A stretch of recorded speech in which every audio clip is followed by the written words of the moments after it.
Hi, Karen here, and I want to share with you my top tips for parents to help their children learn the piano. When I grow up, I want to be the world's most musical spider. And of course, I'm keeping my best tip to the end, so stay tuned.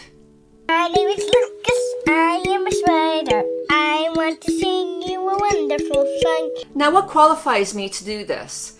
I was a teacher for many years. I've played literally decades of my life. I started piano when I was about 3, and I was a professional musician. I was a concert pianist. I have played in orchestras since, I believe, the age of 6 or 7, something like that.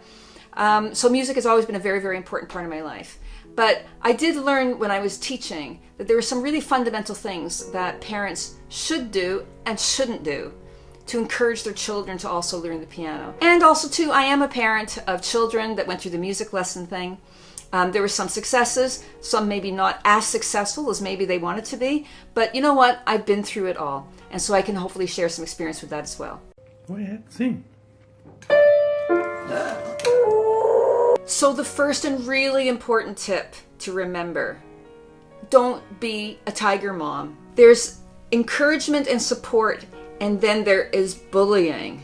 And so many parents try to push their dreams of not playing the piano and wanting to play the piano on their children. It's a classic thing, and it happens all the time. So try and balance encouragement, support. Maybe you have to push them a little bit. Maybe you're going to have to negotiate. Bribery sometimes works as well. But the reality is, you can't force somebody to have a good time. You can't force somebody to learn anything. I am a teacher first, last, always. We all have had great teachers in the past, and we've all had bad teachers in the past. The really bombastic, bossy, hard-nosed sort of person that's the piano teacher just doesn't work. It's much better to have somebody that's encouraging and more gentle and understanding and trying to develop a rapport. Being a music teacher is being a part psychologist. And you want to have a teacher that actually cares about music, because music is a very sensitive thing. It's very personal. It's very emotional. It brings out emotions in people. Talk to people that have had successes and find out and get to that particular teacher. So there's a really simple formula I think that you can adopt. Hitler bad and Mr. Holland good. Another important tip, please be patient with your child. Not everybody learns at the same rate. This is especially true if, say, one of the parents themselves might have been a musician and might have done well, or you have a sibling that has done well. And remember too, especially for the younger ones coming up, remember that the younger ones weren't around when the older ones were learning. I had a younger sibling, considerably younger than me, and when she started learning piano, I was already advanced. I was competing, and I was, way up there. And she was just learning. Well, of course, when her sort of awareness came about, when she was 6 or 7 or 8 years old or whatever, all she knew was me at this advanced stage. She wasn't around when I was fiddling with all the easy pieces. Also, too, remember that the piano is the hardest instrument to learn.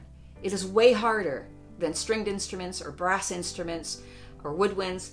It is much, much harder because you've got 10 fingers that you're coordinating here, playing 5 or 6 notes at the same time. Whereas if you have a violin, you're playing one note. I played the cello, I played the clarinet. I played them a long time, so I can say with great authority, they are not as hard as the piano. The piano is the hardest instrument. It may be that the piano is not for your child. I'm not saying that they wouldn't be smart enough, but maybe it's just not their thing. Maybe guitar is their thing. Maybe the flute is their thing. You've got to help them find their way. A lot of parents try to force the piano because everybody loves the piano. I get it. It's my favorite instrument too. But not everybody's meant to play it. It's not in everybody's heart and soul to play the piano. So maybe this is going to show you the instrument that they should be playing, that they would rather play. Now, when your child is learning, what are your expectations of your child? Do you want them to win competitions? Do you want them to go off? Do you want them to make it a career? Please remember this. There are very few Lang Langs or Mozarts. The top echelon of the career pinnacle of being a concert pianist is extremely hard, if not almost impossible to achieve. Let's assume that you don't have that aspiration for them. Do you just want it to be a hobby? In that case, you've got to promote the enjoyment of that. Maybe your expectation of your child is that one day they'll be able to sit at the piano at Christmas time and play Christmas carols with their own children. So lower your expectations. Lower your expectations. If you just want them to have fun, that is enough. That's all you really want to have them have, is fun and pleasure in learning to play the piano. Another thing to consider too for your child is to think about alternative sorts of activities rather than them just sitting solo at the piano, just practicing by themselves, go to their lesson, come back by themselves, go to the lesson. Maybe they can pair up with a school friend who plays the flute, and maybe they can play duets with another friend that plays the piano.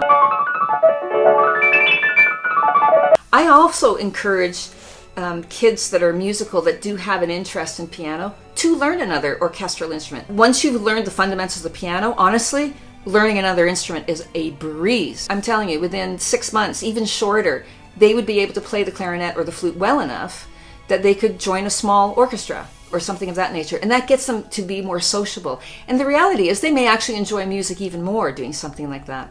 So, as I say, try to think of alternatives to them just sitting at a piano keyboard and practicing by themselves, because a lot of children find that really, really tough. Here's my final hint. The best tip of all to learn the piano is get a piano. Please buy a real piano for them to learn on, even at the beginner stage. Don't think, oh, just use a keyboard for a few years and then we'll see how it goes and then we'll buy a piano. The problem with learning on an electronic keyboard is that you don't get the feel of what a real piano feels like. And if you have a child that does have an interest and a passion for learning the piano, they're going to get stuck in a very early stage. And it's like anything.